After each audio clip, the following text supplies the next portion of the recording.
بسم اللہ الرحمن الرحیم۔ ہم آج سے انشاءاللہ رمضان مبارک کی اگلی امید ہے 12 راتوں میں قرآن مجید کا ایک خلاصہ ہے جس کو سمجھنے کی کوشش کریں گے۔ آج میں کوشش کروں گا کہ ان 1.5 گھنٹے کی سپیس میں میں آپ کو سورہ الفاتحہ، سورہ البقرہ اور سورہ آل عمران کا خلاصہ آپ کے سامنے پیش کروں۔ سورہ الفاتحہ در حقیقت ایک دعا ہے جو ان لوگوں کے دل میں پیدا ہوئی کہ جو قرآن مجید کے نزول سے پہلے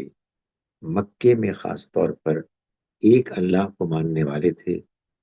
با اخلاق لوگ تھے، شرک میں مبتلا نہیں تھے، بد اخلاقیوں سے بچے ہوئے تھے، مگر یہ نہیں جانتے تھے کہ اللہ کی عبادت کیسے صحیح طریقے سے کی جائے اور سیدھا راستہ کیا ہے۔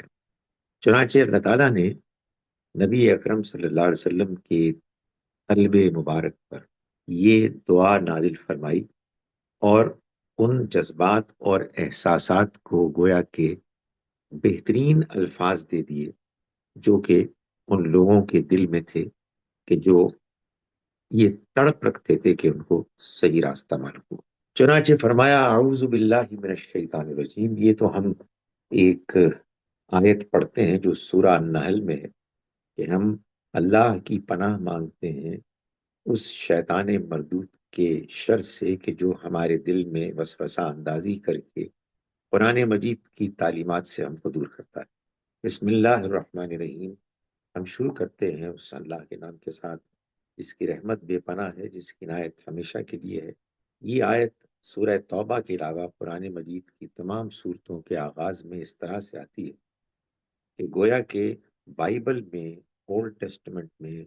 بک آف ڈیوٹرانومی کتاب استثناء میں چیپٹر 18 میں جو 17 سے 19 آیات میں پیشن گوئی کی گئی تھی کہ موسیٰ علیہ السلام کو اللہ تعالیٰ نے فرمایا تھا کہ میں تمہارے بھائیوں میں ایک ایسا پیغمبر لاؤں گا، بھیجوں گا جو تمہاری طرح ہوگا، اور ان کی ایک خصوصیت یہ بیان کی تھی کہ وہ میرا نام لے کے میرا کلام پیش کریں گے۔ تو یہ اصل میں اسی پیشن گوئی کا پورا کرنا ہے کہ نبی صلی اللہ علیہ وسلم نے جب بھی قرآن پیش کیا تو پہلے فرمایا بسم اللہ الرحمن الرحیم، میں پیش کرتا ہوں اس قرآن کو اس اللہ کے نام کے ساتھ جس کی رحمت بے پناہ ہے، جس کی عنایت ہمیشہ کے لیے۔ الحمدللہ رب العالمین، تمام شکر اور تعریف اس اللہ کے لیے ہے جو تمام جہان والوں کا پالنے والا ہے۔ یعنی قرآن مجید کا اور ہمارے دین کا آغاز اس جذبہ شکر سے ہوتا ہے کہ جو انسان کے اندر پیدا ہوتا ہے، اس لیے کہ انسان یہ محسوس کرتا ہے کہ وہ اس دنیا میں کمزور ہے، ضرورتوں کے ساتھ آیا ہے، اور اس کی ضرورتوں کو آ، یہ دنیا جس طرح سے کہ ڈیزائن کی گئی ہے اسے پورا کیا جا رہا ہے۔ تو انسان کے دل میں، ہر انسان کے دل میں یہ جذبہ پیدا ہوتا ہے، ہونا چاہیے کہ وہ شکر ادا کرے اس اللہ کا جس نے یہ سارا جہان بنایا اور اس کو ایسے بنایا کہ ہم اپنی ضرورتوں کو پورا ہوتے ہوئے پاتے ہیں۔ الرحمن الرحیم، اس کی رحمت بے پناہ ہے، بے انتہا ہے، اور اس کی رحمت اور شفقت ہمیشہ کے لیے۔ مالک یوم الدین، یہ اس کی بے پناہ رحمت کا تقاضا ہے، نتیجہ ہے کہ لازماً ایک دن ایسا آئے گا کہ جس دن وہ لوگوں سے ان کے اعمال کا پورا پورا حساب لے کے اچھوں کو ان کی بھلائی کا اجر دے گا اور بروں کو ان کی برائی پر پکڑے گا۔ اس دن وہی اس کا مالک ہوگا، اس دن کا کسی کے پاس کوئی اختیار نہیں ہوگا۔ یہ دنیا کی زندگی تو چونکہ امتحان ہے، اس وجہ سے امتحان کی غرض سے اللہ نے اس میں لوگوں کو آزادی دی ہے، جس کے غلط استعمال کی وجہ سے دنیا میں دھاندلی ہوتی ہے، لیکن آخرت میں اللہ تعالیٰ مالک ہوگا، یہ اس کی رحمت ہے۔ ایاک نعبد و ایاک نستعین، ہم تیری ہی عبادت کرتے ہیں، ہم براہ راست اللہ سے خطاب کرتے ہیں، عبادت کسی سے نہیں، کسی کی نہیں کریں گے، کسی کے آگے نہیں جھکیں گے۔ وَإِيَّاكَ نَسْتَعِينُ، اور ہم تجھ ہی سے مدد مانگتے ہیں، یعنی وہ مدد کے جو ایسے مانگی جاتی ہے کہ آپ اپنے مالک خالق کو دیکھ تو نہیں رہے ہیں، مگر آپ کو اطمینان ہے کہ وہ ہماری دعائیں سن رہا ہے. کیسے سن رہا ہے ہم نہیں جانتے، مافوق الفطرت طریقے سے،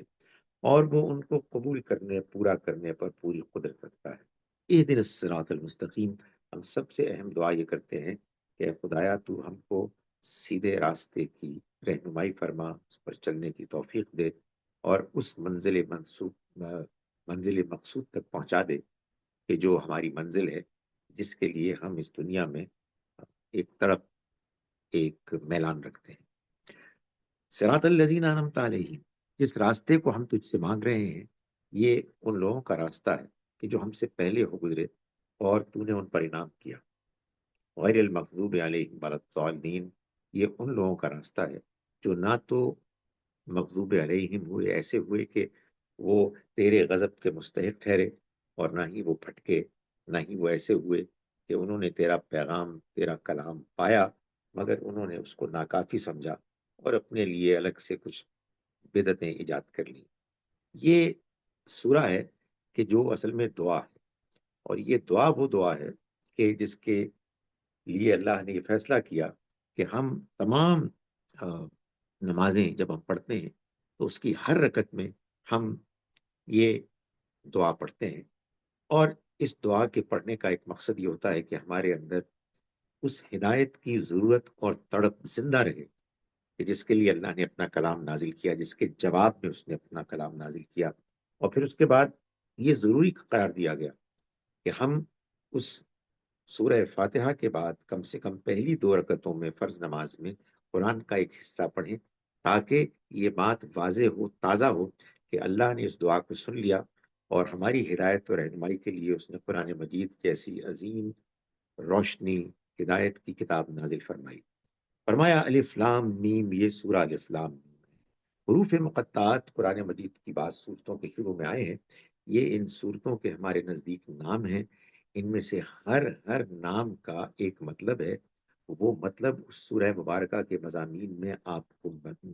ملتا ہے، نظر آتا ہے. اس کی ایک بہترین مثال سورہ نون، سورہ قلم ہے. موقع ہوگا تو میں اس کی وضاحت کروں گا. یہ سورہ الف لام میم ہے. ذالک الکتاب، یہ وہی کتاب ہے، یعنی کتاب الہی جس کا انتظار تھا، جس کے بارے میں پچھلی کتابوں میں پیشن گوئی کی گئی تھی. لا ریب فیہ، اس میں کوئی شبہ نہیں ہے. اللہ تعالیٰ نے اس حصے میں قرآن مجید کے سورہ بقرہ کے جو آیت نمبر 1 سے لے کے آیت نمبر 16 تک ہم کو ملتا ہے، اس میں اس نے ایک تو یہ واضح کیا، جیسے کہ ہم نے دیکھا کہ قرآن مجید کتاب الہی ہے جس کا انتظار تھا، اور پھر اس کے بارے میں جو مختلف رویے تھے ان کو بیان فرمایا. چنانچہ فرمایا کہ ہدی للمتقین، یہ ہدایت کی کتاب بن چکی ہے ان متقیوں، اللہ سے ڈرنے والوں کے لیے. الذین یؤمنون بالغیب، جو ایمان لا رہے ہیں غیب میں رہتے ہوئے، بن دیکھے ان حقیقتوں پر جو حقیقتیں اگرچہ کہ ان کو نظر نہیں آتی، اللہ، آخرت، وحی، فرشتے، مگر وہ اس کو پھر بھی مانتے ہیں، اس لیے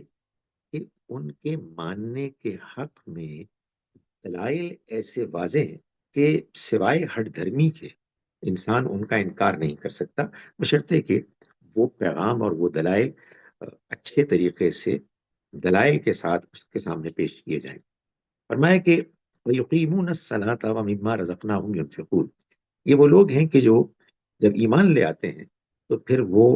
نماز کا اہتمام کرتے ہیں، اور جو رزق ہم نے ان کو دیا اس میں سے وہ خرچ کرتے ہیں. یعنی اہل ایمان کے 2 نمایاں وصف ہیں جن کو قرآن بار بار بیان کرتا ہے. اللہ کے ساتھ ان کا تعلق اس طرح سے ظاہر ہوتا ہے کہ وہ نماز کا باقاعدہ اہتمام کرتے ہیں، اور بندوں کے ساتھ اس طرح سے نمایاں ہوتا ہے کہ وہ زکوٰۃ دیتے ہیں، جو اللہ نے ان کو رزق دیا اس کا ایک حصہ ان پر خرچ کرتے ہیں. فرمایا کہ والذین یؤمنون بما انزل الیک، یہ وہ لوگ ہیں اللہ سے ڈرنے والے جو ایمان لاتے ہیں اس پر بھی، اے پیغمبر، جو آپ پر نازل کیا گیا، وما انزل من قبلک، اور اس پر بھی وہ ایمان لاتے ہیں جو آپ سے پہلے نازل کیا گیا. یعنی ان کے ہاں کوئی تعصب نہیں ہے ان یہود و نصارہ کی طرح کے جو انکار کرنے والے لوگ اس زمانے میں موجود تھے، کہ جو کہتے تھے کہ ہم پر اگر کوئی پیغام نازل ہوا ہے تو ہم مانیں گے، اس کے علاوہ اپنے سے الگ کسی پیغام کو نہیں مانیں گے. نہیں، وہ سب پیغامات کو مانتے ہیں جو اللہ کی طرف سے آئے ہیں، وبالآخرۃ هم یوقنون، اور آخرت پر یہ یقین رکھتے ہیں۔ اولئک علی ھدی من ربہم، یہ وہ لوگ ہیں کہ جن پر جو ہدایت پر ہیں اپنے رب کی جانب سے، یعنی اس کو انہوں نے اختیار کیا، اسی ہدایت کو کہ جس کے لیے انہوں نے پہلے دعا کی، اپنے اندر تڑپ محسوس کی۔ اولئک هم المفلحون، اور یہی لوگ ہیں کہ جو فلاح پانے والے ہیں۔ کامیابی، فلاح، جنت انہی لوگوں کا، انہی لوگوں کی منزل ہے۔ اس کے بعد اللہ تعالیٰ نے یہ بتایا کہ اس کتاب کے انکار کرنے والے کون لوگ ہیں۔ فرمایا کہ وہ لوگ کہ جنہوں نے انکار کیا، ان الذین کفروا، یعنی انہوں نے بات سنی، بات سمجھی، لیکن اپنے تکبر، اپنی ہٹ دھرمی، اپنی خواہشات کی وجہ سے انہوں نے اس پیغام کو نہیں مانا، اور وہ اپنے انکار پر اڑ گئے۔ یعنی یہ ایک آدھ مرتبہ کا انکار نہیں ہے، یہ وہ انکار ہے کہ جس انکار کے بعد پھر مزید اقرار اور ماننے کا کوئی امکان باقی نہیں رہتا۔ فرمایا کہ اے پیغمبر، سواء علیہم انذرتہم، برابر ہے آپ چاہے ان کو خبردار کریں، ام لم تنذرہم، یا ان کو خبردار نہ کریں، لا یؤمنون، وہ ایمان نہیں لائیں گے۔ یعنی وہ اب ضد اور ہٹ دھرمی میں اتنے آگے بڑھ گئے ہیں۔ ختم اللہ علی قلوبہم، اس کے نتیجے میں اللہ نے ان کے دلوں پر مہر کر دی ہے، وعلی سمعہم، اور ان کے کانوں پر بھی، یعنی اب وہ سمجھ نہیں سکتے، وعلی ابصارہم غشاوہ، اور ان کی آنکھوں کے آگے پردہ ہے، وہ سچائی کو دیکھ ہی نہیں سکتے، وَلَهُمْ عَذَابٌ عَظِيمٌ، اور ان کے لیے ایک عظیم بڑا عذاب ہے۔ اسی طرح سے انہی کی طرح کچھ اور لوگ بھی ہیں، وَمِنَ النَّاسِ مَن يَقُولُ آمَنَّا بِاللَّهِ وَبِالْيَوْمِ الْآخِرِ، اور لوگوں میں سے کچھ ایسے بھی ہیں جو کہتے تو یہ ہے کہ ہم ایمان لائے اللہ پر اور آخرت کے دن پر، وما ہم بمومنین، مگر وہ مومن نہیں ہیں، منافق ہیں، دھوکہ دیتے ہیں، اور خیال کرتے ہیں کہ ان کی اس منافقت کی وجہ سے ان کو چھوڑ دیا جائے گا۔ فرمایا یخادعون اللہ والذین آمنوا، یہ دھوکہ دینا چاہتے ہیں اللہ کو اور ان لوگوں کو جو ایمان لائے، وما یخدعون الا انفسهم، مگر وہ نہیں دھوکہ دے رہے کسی کو سوائے اپنے آپ کے، وما یشعرون، مگر ان کو اس کا احساس نہیں ہے۔ اس کے بعد انہی کی مزید وضاحت کرنے کے بعد اللہ تعالیٰ آگے چل کے کچھ مزید وضاحتیں بھی فرماتے ہیں، لیکن ان کے بعد اللہ نے پھر جو ایک اہم مضمون بیان کیا، وہ قصہ آدم و ابلیس کو بیان فرمایا۔ یعنی یہ بتایا کہ اس دنیا کا جو منصوبہ ہے، اس کو اگر تم سمجھنا چاہتے ہو تو تم سمجھو کہ اللہ نے جب اس کو پیش کیا فرشتوں کے سامنے تو کیا معاملہ ہوا۔ فرمایا وَإِذْ قَالَ رَبُّكَ لِلْمَلَائِكَةِ إِنِّي جَاعِلٌ فِي الْأَرْضِ خلیفہ، اور تم ان سے پوچھو اے پیغمبر کہ یہ انکار کیسے کرتے ہیں، ان کو یہ بات معلوم ہے، اس دنیا کے بارے میں جو ہماری اسکیم ہے اس کو، اس کا علم ان کو ہے، وہ سمجھنا چاہتے ہیں، انہیں وہ واقعہ یاد کراؤ، سناؤ ان کو، جب تمہارے رب نے فرشتوں سے کہا انی جاعل فی الارض خلیفہ، میں زمین میں ایک ایسی مخلوق بننے والا ہوں جس کو اس دنیا میں اختیار ملے گا، آزادی ملے گی، بادشاہت ملے گی۔ سو جب یہ فیصلہ اللہ تعالیٰ کا سنا تو فرشتوں نے حیرت کے ساتھ کہا کہ کیا تو اس میں وہ مخلوق بنائے گا جو وہاں فساد کرے گی اور خون بہائے گی، جبکہ ہم تیری تسبیح کرتے ہیں تیری حمد کے ساتھ اور تیری پاکیزگی بیان کرتے ہیں۔ تو اللہ تعالیٰ نے فرمایا انی عالم ما لا تعلمون، میں جانتا ہوں وہ کہ جو کچھ تم نہیں جانتے۔ اور پھر یہ فرمایا کہ فقلنا یا آدم، ہم نے کہا ہے آدم، ان کو، ہم نے آدم کو پہلے سارے نام سکھائے، وعلم آدم الاسماء کلها، یعنی اللہ نے بعض اپنے ان انسانوں کا انتخاب کیا کہ جن کو اللہ دنیا میں بھیجنے والا تھا، جو بہترین رویہ اختیار کرنے والے تھے، پیغمبر تھے، ان کے ساتھی تھے، ان میں سے بعض نمایاں لوگوں کے نام اللہ نے آدم کو سکھائے، اور پھر ان سے کہا کہ تم ان کو پیش کرو ان کے سامنے۔ یہ فرشتے ہیں جو اعتراض کر رہے ہیں کہ آخر انسان کو کیوں بنایا جا رہا۔ تو جب آدم کے ساتھ ان لوگوں کو پیش کیا گیا اور اللہ تعالیٰ نے پوچھا کہ تم بتاؤ ان لوگوں کے نام اور ان کے احوال اور تفصیلات، اگر تم واقعی اپنے اس دعوے میں سچے ہو کہ ہم جو کام کرنے چلے ہیں وہ کام مسئلے پیدا کرے گا، تو انہوں نے کہا کہ ہم تو کچھ بھی نہیں جانتے اب خدایا سوائے اس کے کہ جو تو نے ہم کو سکھایا۔ تو اللہ تعالیٰ نے پھر فرمایا آدم علیہ السلام سے کہ انبئہم باسمائہم، ان کو ان کے نام، ان کے احوال، ان کی تفصیلات بتاؤ۔ فلما انبأہم باسمائہم، پھر جب اس نے ان کو اس کی تفصیلات، ان کے نام، ان کی تفصیلات بتائیں، تو پھر اللہ تعالیٰ نے فرمایا کہ کیا میں نے تم کو نہیں کہا تھا کہ میں وہ سب کچھ جانتا ہوں کہ جو آسمانوں اور زمین کا غیب ہے، چھپا ہوا ہے، اور میں وہ جانتا ہوں جو تم چھپاتے ہو، جو تم ظاہر کرتے ہو، اور وہ بھی جانتا ہوں جو تم چھپا رہے تھے۔ یعنی میں یہ بھی جانتا ہوں کہ جو تم کو معلوم ہے اور جو تمہیں نہیں معلوم، اور مجھے یہ بھی معلوم ہے کہ تم جو بات چھپا رہے تھے، کہ تم یہ کہہ رہے تھے کہ آخر اللہ کو اس انسان کو بنانے کی ضرورت کیا تھی، ہم کیا موجود نہیں ہیں، ہم تیری تسبیح، تیری حمد کرتے ہیں، تیری پاکیزگی بیان کرتے ہیں۔ یہ سب کچھ بیان کرنے کے بعد پھر اللہ تعالیٰ نے وہ واقعہ بھی بیان کیا کہ جس میں اللہ نے آدم کو آزمانے کے لیے آ، ایک ایسے باغ میں ان کو اور ان کی بیوی کو داخل کیا، کہ جو باغ اصل میں ان کو یہ سمجھانے کے لیے تھا کہ دنیا میں یہ شیطان اور اس کے چیلے تمہاری مخالفت کریں گے۔ چنانچہ سب سے پہلے یہ بتایا کہ اللہ نے کہا فرشتوں کو، وَإِذْ قُلْنَا لِلْمَلَائِكَةِ اسْجُدُوا لِآدَمَ، کہ تم سجدہ کرو آدم کو، فسجدوا، تو سبھی نے سجدہ کیا، الا ابلیس، سوائے ابلیس کے، ابا، اس نے انکار کیا، واستکبرا، اور اس نے تکبر کیا، وکانا من الکافرین، اور یوں وہ جان بوجھ کر انکار کرنے والوں میں سے ہو گیا۔ اس کے بعد یہ بتایا کہ اللہ نے پھر آدم اور ان کی بیوی کو یہ کہا کہ یہ باغ ہے، اس میں جاؤ، یہ سارا تمہارا ہے، ہاں البتہ اس میں یہ جو درخت ہے اس کے قریب نہ جانا، ورنہ تم ظالموں میں سے ہو جاؤ گے۔ شیطان نے ان کو اسی درخت کے قریب آنے کے لیے پھسلایا، اور وہ اس کے کہنے میں آ گئے، اور انہوں نے اس درخت کے پھل کو کھایا، اور اس کے بعد پھر وہ شرمندہ ہوئے، انہوں نے اللہ سے توبہ کی، اللہ نے ان کو توبہ کے الفاظ دیے، اور اللہ نے توبہ قبول کی، اور پھر ان کو یہ کہا کہ اب تم دنیا میں جاؤ، اور یہ تم جان لو کہ یہ تمہارا دشمن ہے، تم نے دیکھ لیا ہے اس کو کہ یہ تمہیں ورغلاتا ہے اور سیدھے راستے سے ہٹاتا ہے، اب تم دنیا میں جاؤ اور یہ جان لو کہ تمہیں میرا راستہ اختیار کرنا ہے۔ جب جب میری طرف سے کوئی پیغمبر آئیں گے اور تمہیں میرا پیغام پیش کریں گے، تو تم پر لازم ہے کہ تم ان کی بات سنو گے اور مانو گے، اور شیطان ابلیس کی بات اور اس کے ساتھیوں کی بات کو تم نظر انداز کرو گے۔ اس کے بعد ہم چلتے ہیں آیت نمبر 40 سے آگے، جس میں اللہ تعالیٰ نے یہ بتایا کہ یہ آدم و ابلیس کا جو قصہ ہے، اس کو اللہ تعالیٰ نے جو بیان کیا، تو اس کے فوراً بعد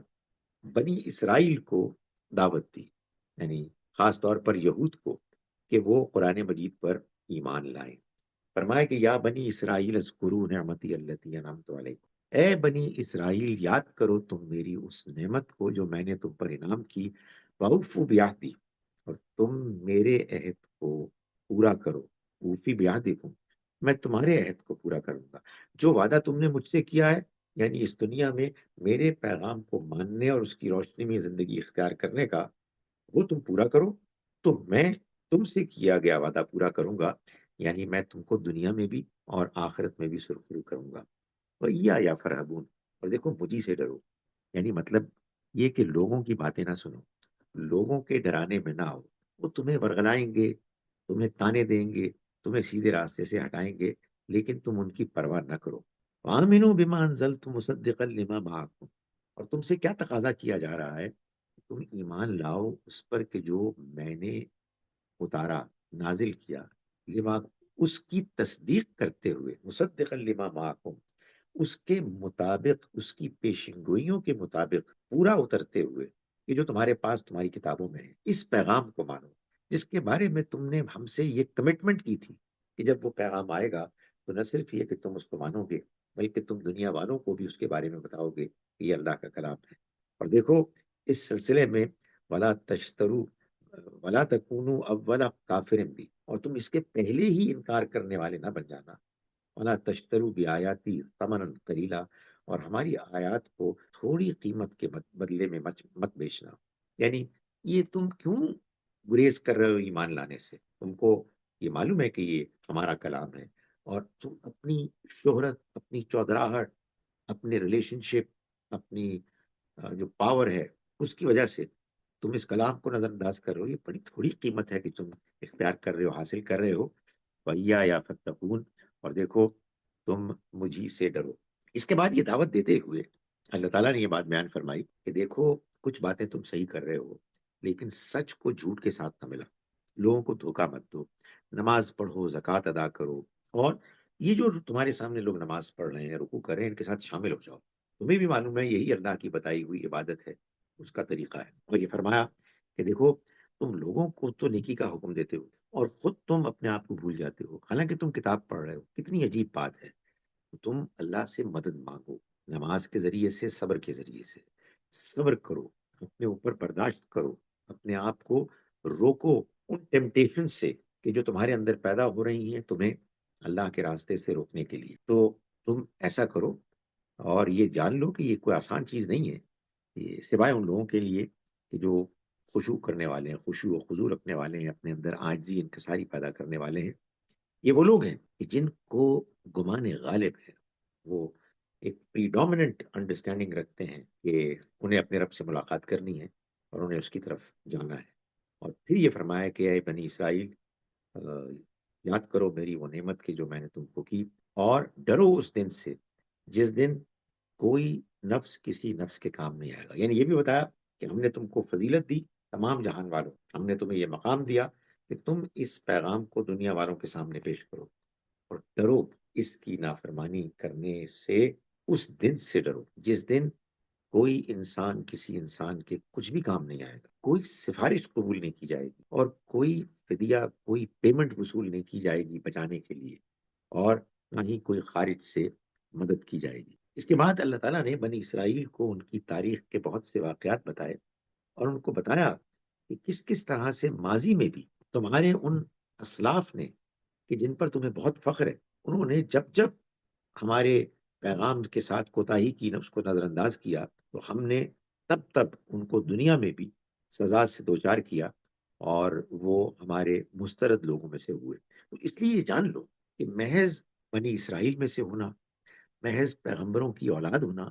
یہ تمہاری کامیابی، تمہاری نجات کے لیے کافی نہیں ہے۔ چنانچہ یہ فرمایا کہ یاد کرو اس وقت کو، وَإِذْ قَالَ مُوسَىٰ لِقَوْمِهِ،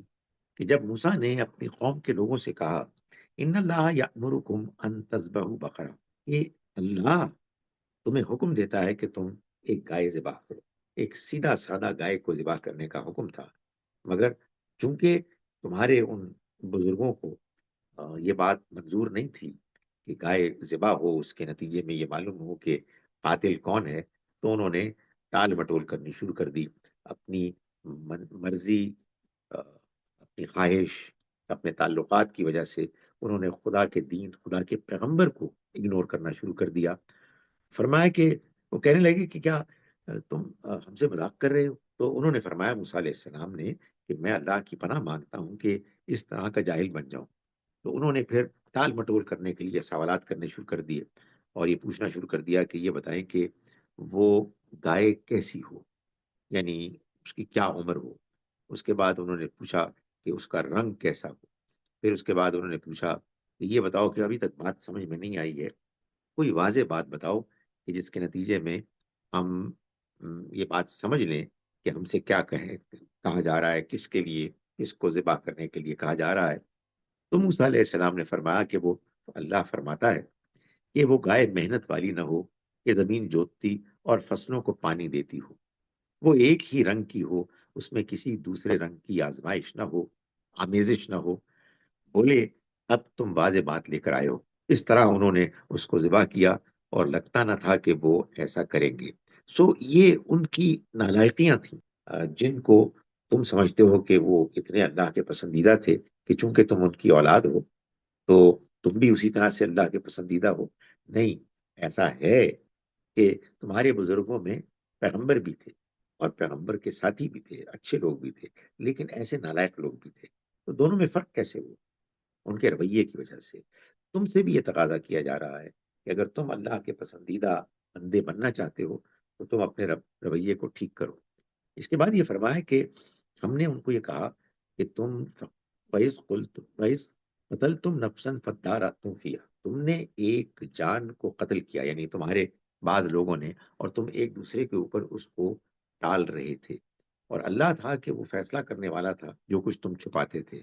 تو اس نے تمہیں یہ کہا کہ اس کے گائے کے ایک حصے کو اس پر مارو، یعنی مقتول جس کو قتل کیا گیا تھا اس کے جسم پہ مارو،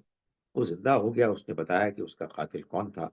اور اس طرح سے اللہ نے تمہیں اپنی ایک نشانی دکھائی اور یہ بتایا کہ اسی طرح سے کذالک یحیی اللہ الموتیٰ، وہ مردوں کو زندہ کرے گا، اور وہ تمہیں اپنی آیات دکھاتا ہے تاکہ تم عقل سے کام لو۔ اس کے بعد اللہ تعالیٰ نے یہ بتایا ایک آیت کے بعد کہ یہ جو انکار کرنے والے یہودی ہیں، اے مسلمانوں، یہ تمہاری بات ماننے والے نہیں ہیں، تم ان کے بارے میں پریشان نہ ہو۔ تم یہ خیال کرتے ہو کہ یہ ایمان لائیں گے تم پر، جبکہ ایک گروہ ان میں سے ایسا ہے کہ وہ یسمعون کلام اللہ، وہ اللہ کے کلام کو سنتا ہے، یہ آیت نمبر 75 ہے، ثم یحرفونہ، پھر وہ اس میں تحریف کرتے ہیں، من بعد ما عقلوہ، اس کو سمجھ لینے کے بعد، وہم یعلمون، جانتے بوجھتے ہوئے، یہ ان کا حال ہے۔ تو تم یہ امید کرتے ہو کہ یہ تمہاری بات مانیں گے۔ اس کے بعد اللہ تعالیٰ نے یہ بھی فرمایا کہ دیکھو کہ ان میں ایسے لوگ بھی ہیں، آیت نمبر 78 میں فرمایا وَمِنْهُمْ أُمِّيُّونَ، ان میں وہ بھی ہیں جو ان پڑھ ہیں، نا واقف ہیں، لا یعلمون الکتاب، وہ کتاب نہیں جانتے، الا امانیہ، سوائے اپنی خواہشات کے، وَإِنْهُمْ إِلَّا يَظُنُّونَ، اور بس وہ گمان کرتے ہیں، ان کی وشفل تھنکنگ ہے، وہ اپنے آپ کو سمجھتے ہیں کہ وہ اللہ کے چہیتے ہیں، وہ مسلمان ہیں، وہ اللہ کی کتاب کو مانتے ہیں، اور سمجھتے ہیں کہ جنت انہی کے لیے ہے، تو وہ اسی خواب کو دیکھ رہے ہیں، اسی طرح سے دنیا گزار رہے ہیں۔ فرمایا کہ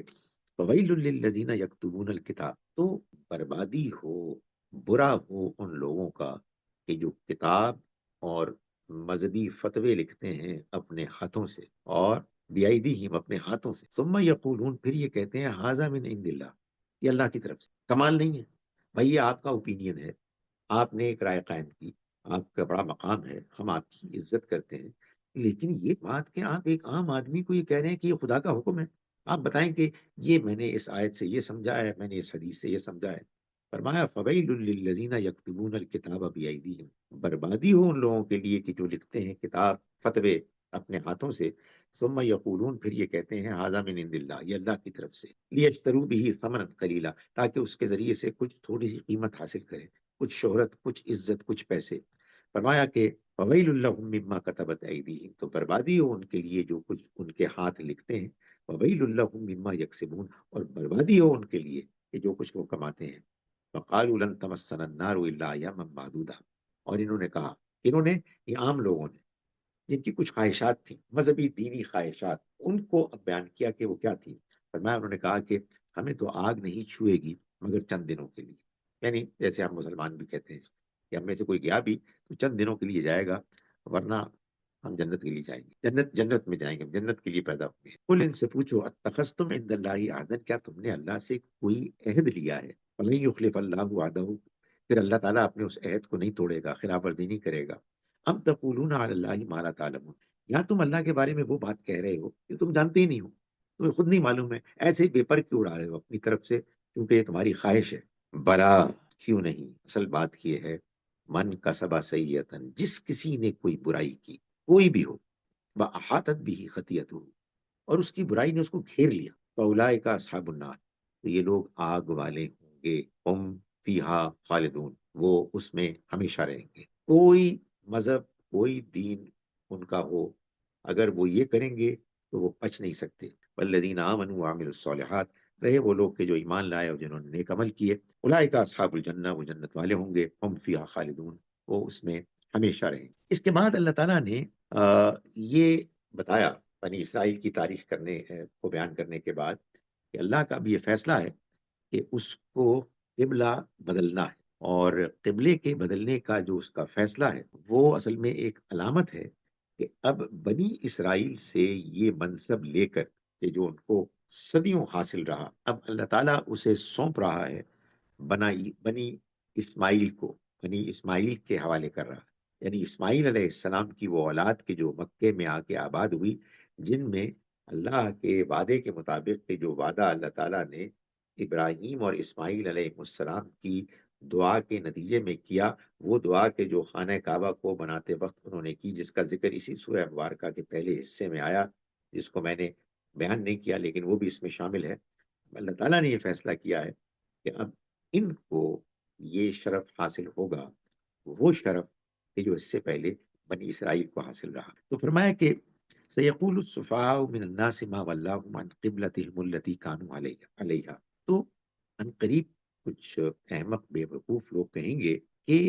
انہیں کس چیز نے ان کے اس قبلے سے پھیر دیا جس پر یہ پہلے تھے، یعنی ابراہیم علیہ السلام کی بنائی ہوئی مسجد کو اب یہ اللہ نے فیصلہ کیا ہے کہ یہ آپ کے لیے قبلہ بنائے، لیکن جب یہ فیصلہ سنیں گے تو یہ کہیں گے کہ آخر کیا ہوا، ابھی تو یہ بیت المقدس کی طرف رخ کر کے نماز پڑھ رہے تھے۔ فرمایا کہ انہیں کہہ دو کہ مشرق اور مغرب تو سب اللہ ہی کے لیے ہے، وہ جس کو چاہتا ہے سیدھی راہ دکھا دیتا ہے، یعنی ان تعصبات سے آزاد کر کے ان کو سیدھی راہ دکھاتا ہے۔ اور کذالک جعلناکم امۃ وسطا، ہم نے یہی کیا، اور جس طرح اس محترم مسجد کو تمہارا قبلہ ٹھہرایا، اسی طرح سے اس نے تمہیں بھی ایک درمیان کی امت جماعت بنایا تاکہ تم دنیا کے سب لوگوں پر حق کی گواہی دینے والے بنو اور اللہ کا رسول تم پر گواہ بنے۔ یعنی اللہ کے رسول نے جس طرح سے اللہ کے دین کی گواہی تمہارے سامنے پیش کی ہے،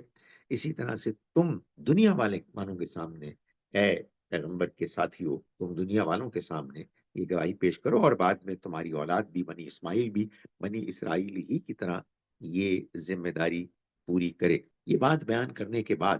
اللہ تعالیٰ نے آگے چل کے آیت نمبر 63 سے خاص بنی اسماعیل اور مسلمانوں کو خطاب شروع کیا، یعنی اس دوران میں وہ باتیں بیان فرمائیں کہ اب جب کہ تمہارا قبلہ بدل گیا ہے اور تم کو اللہ نے ایک امت قرار دیا ہے کہ جو اب اللہ کے دین کی گواہی دے گی، تو اب یہ ہوگا کہ وہ تمہاری مخالفت کریں گے، یہ ہوگا کہ جنگیں بھی ہوں گی۔ ظاہر ہے حسد کے اور دشمنی کے، انتقام کے جذبات ایسے ہوتے ہیں کہ اس میں انسان پھر بالکل اندھا ہو جاتا ہے۔ تو اللہ تعالیٰ نے صبر کی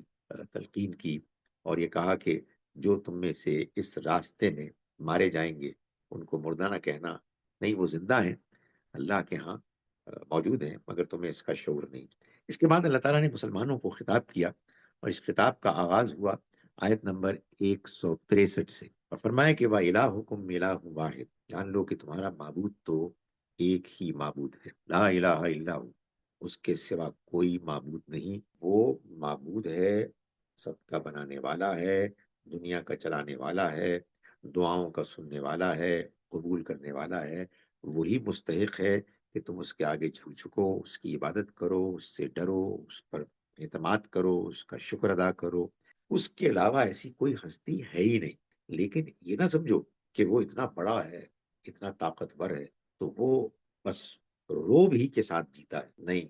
اور رحمان الرحیم، وہ ایسی رحمت کے ساتھ موجود ہے کہ جس کی کوئی انتہا نہیں، اور اس کی رحمت ہمیشہ کے لیے ہے۔ یہ آیت نمبر 163 ہے۔ آیت نمبر 164 میں اللہ تعالیٰ نے اللہ کے الہ ہونے کے لیے بہت سے وہ دلائل، بہت سی وہ آیات پیش کی کہ جن کے بعد یہ فرمایا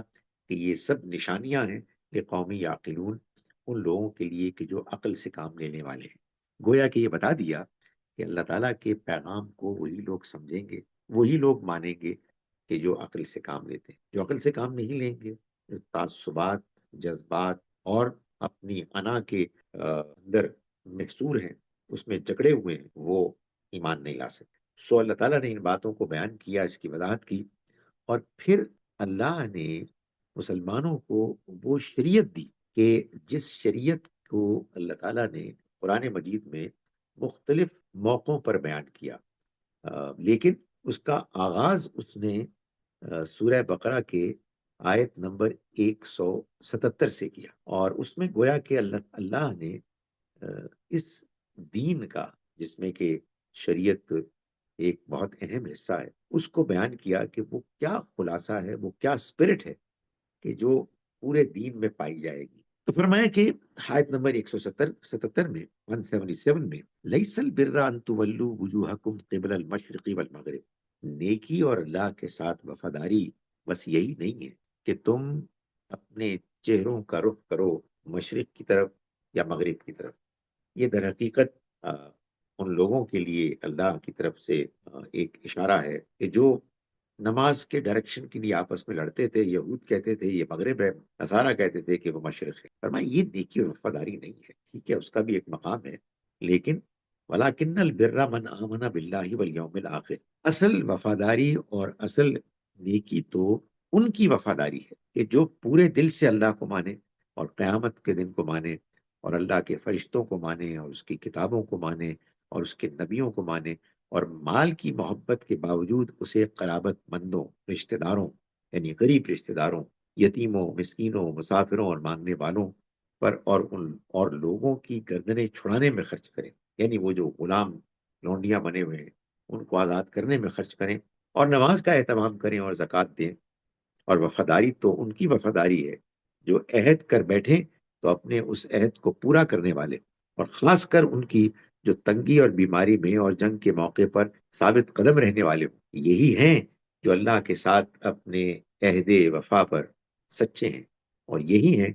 جو حقیقت میں پرہیزگار ہیں، متقی ہیں۔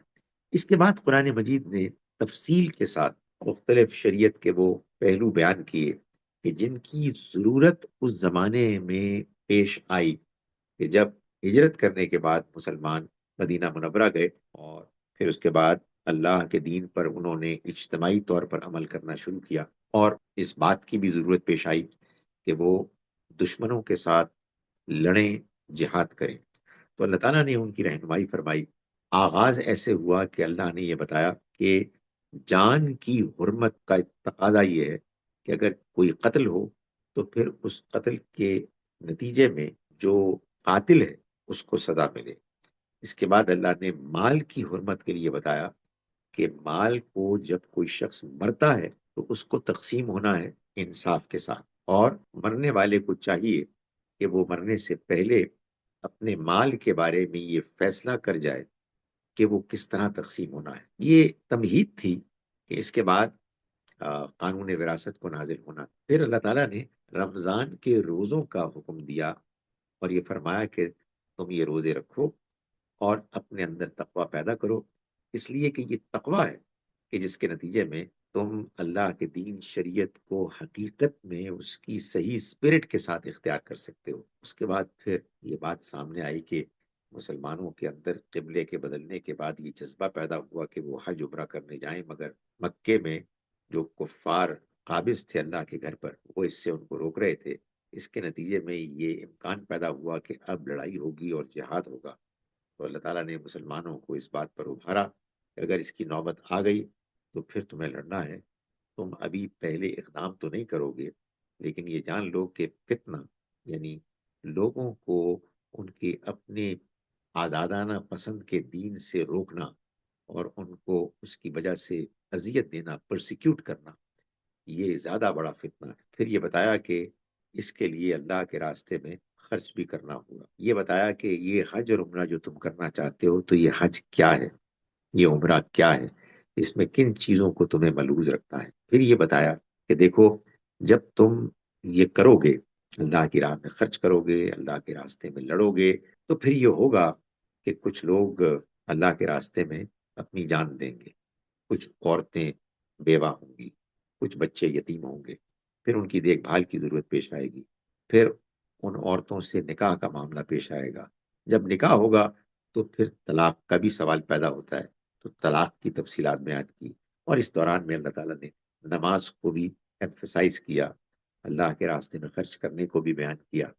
اور پھر آخر میں دوبارہ وہ مضمون آ گیا کہ جو جہاد کا مضمون ہے، کہ جس سے کہ گفتگو کا آغاز ہوا تھا، یعنی شریعت کے احکام کے بیان کا۔ یہ سب باتیں بیان ہوئی، اور پھر بالآخر وہ آیت آئی کہ جو آیت نمبر 253 ہے، 253، جس میں اللہ تعالیٰ نے یہ بتایا کہ یہ جو کچھ اللہ تعالیٰ قرآن مجید میں بیان فرما رہا ہے پچھلی قوموں کی تاریخ اور واقعات، اور ایسے بیان کر رہا ہے کہ مسلمانوں کو ان کے اپنے حالات میں ان سے رہنمائی ملے۔ یہ جو واقعات ہیں ان کے بیان میں اللہ تعالیٰ نے جو اتنی ایکوریسی اختیار کی ہے، ان میں اتنا اعتماد ہے، اتنی وضاحت ہے، اتنی سچائی ہے کہ پیغمبر صلی اللہ علیہ وسلم کو یہ آخر کیسے معلوم ہو؟ تو فرمایا کہ تلک آیات اللہ نتلوها علیک بالحق، یہ اللہ کی آیات ہیں جن کو ہم یعنی فرشتے پڑھ کر سنا رہے ہیں پیغمبر آپ کو بالکل ٹھیک ٹھیک، اور بے شک آپ رسولوں میں سے، آپ کا رسول ہونا اس بات سے ثابت ہوتا ہے کہ آپ کی زبان سے قرآن مجید جاری ہو رہا ہے. وہ قرآن کے جو ایسی تعلیمات دے رہا ہے، ایسے واقعات سنا رہا ہے جو کسی انسان کے لیے ممکن نہیں ہے کہ وہ بیان کرے اور سنائے. لیکن اس کے باوجود یہ لوگ یہ اہلی کتاب نہیں مان رہے. کیوں نہیں مان رہے؟ اس لیے نہیں مان رہے کہ تلک الرسل فضلنا بعضهم علی بعض. یہ جو رسول ہیں جن کو ہم نے بھیجا اپنے پیغامات کے ساتھ، اس میں ہم نے اس بات کا اہتمام کیا کہ بعض رسول بعضوں سے بعض معاملات میں فضیلت رکھیں، بعض معاملات میں وہ دوسروں سے سپیریئر ہوں. جیسے کہ منہم من کلم اللہ، ان میں وہ بھی ہیں جنہوں نے اللہ سے کلام کیا، یعنی موسیٰ علیہ السلام. اور پھر یہ بھی ہوا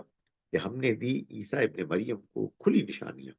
اور ہم نے روح القدس جبریل علیہ السلام کے ذریعے سے ان کی مدد کی. یہ ہوا اور لوگ ان کو ماننے والے بنے، اور اس کے نتیجے میں یہ ہوا کہ انہوں نے ان پیغمبروں کے ماننے میں اتنا مبالغہ، ایگزیجریشن کی کہ انہوں نے کہا کہ بس ان کو ماننے کے بعد اب ہم کسی اور کو کیسے مانیں. تو ان کے اندر تعصب پیدا ہو، اور انہوں نے پھر کسی دوسرے پیغمبر کو ماننے سے انکار کر دیا. یہ ہے مسئلہ جس کی بنیاد پر، جس کی بنا پر لوگ جو مذہبی ہوتے ہیں وہ دوسرے مذہبی خیالات کو، دوسرے مذہبی تعلیمات کو کوئی اہمیت نہیں دیتے، وہ تعصبات کا شکار ہو جاتے ہیں. اللہ تعالیٰ نے فرمایا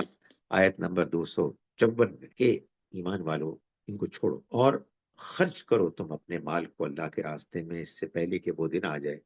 جس دن نہ کوئی دوستی، نہ کوئی سفارش، نہ کوئی فدیہ، کچھ بھی کام نہیں آئے گا. اور ان کافروں کے لیے ایک دردناک عذاب. اس کو بیان کرنے کے بعد پھر وہ شاندار آیت اللہ تعالیٰ نے بیان فرمائی جس کو ہم آیت الکرسی کہتے ہیں، اور یہ بتایا کہ اللہ کی وحدانیت، اس کی کیا حقیقت ہے. اس لیے بتایا کہ فرمایا کہ اس دن معاملہ صرف اللہ سے ہوگا قیامت کے دن. اللہ لا الہ الا هو الحی القیوم، اللہ جس کے سوا کوئی اور الہ نہیں، وہ زندہ اور سب کو قائم رکھنے والا ہے. نہ اس کو اونگ لاحق ہوتی ہے، نہ نیند. زمین اور آسمانوں میں جو کچھ ہے سب اسی کا ہے. کون ہے جو اس کی اجازت کے بغیر اس کے حضور میں کسی کی سفارش کرے؟ لوگوں کے آگے اور پیچھے کی ہر چیز سے واقف ہے، اور وہ اس کے علم میں سے کچھ چیز بھی اپنی گرفت میں نہیں لے سکتے مگر جتنا وہ چاہے. اس کی بادشاہی زمین و آسمان پر چھائی ہوئی ہے، اور ان کی حفاظت اس پر ذرا بھی بوجھل نہیں ہوتی، گرا نہیں گزرتی، اور وہ بلند ہے، بڑی عظمت والا. اس کے بعد اللہ تعالیٰ نے یہ بات بیان فرمائی کہ یہ جو انسان کو ہدایت ملتی ہے، ایمان ملتا ہے، یہ کیا معاملہ ہے؟ دین میں کوئی جبر نہیں ہے. آیت نمبر 256، لا اکراہ فی الدین. اللہ نے ہدایت اور گمراہی کو بالکل واضح طور پر الگ کر دیا ہے. جو لوگ اپنے اختیار سے طاغوت شیطان کو مسترد کرتے ہیں، اللہ پر ایمان لاتے ہیں، انہوں نے گویا کہ ایک مضبوط رسی کو تھام لیا جو کبھی نہیں ٹوٹے گی. اور اللہ ہے کہ جو سننے والا، جاننے والا ہے. اللہ ساتھی، مددگار، دوست بن جاتا ہے ان لوگوں کا کہ جو ایمان لانا چاہتے ہیں، اور وہ لوگ کہ جو کفر کو اختیار کرنا چاہتے ہیں ان کے ساتھی شیاطین بن جاتے ہیں. اللہ ان لوگوں کو گمراہی کے اندھیروں سے ہدایت کی روشنی کی طرف لاتا ہے، اور شیطان اپنے ماننے والوں کو، اپنے دوستی اختیار کرنے والوں کو ہدایت کی روشنی سے گمراہی کے اندھیروں کی طرف لے آتا ہے، اور ان کا انجام بہت برا ہوگا. اس کے بعد اللہ تعالیٰ نے 3 مثالوں سے بیان کیا کہ کیسے بعض اوقات اللہ تعالیٰ لوگوں کو ہدایت سے، روشنی سے اندھیروں کی طرف لے جاتا ہے، اور کیسے بعض اوقات ان لوگوں کو کہ جو گمراہی میں ہوتے ہیں کسی درجے کی، ان کو ہدایت کی روشنی ملاتا ہے. ایک مثال اس نے دی ابراہیم علیہ السلام کے ساتھ جو مکالمہ کیا وقت کے بادشاہ نے، نمرود نے، اس کی. اور ایک بنی اسرائیل کے پیغمبر تھے،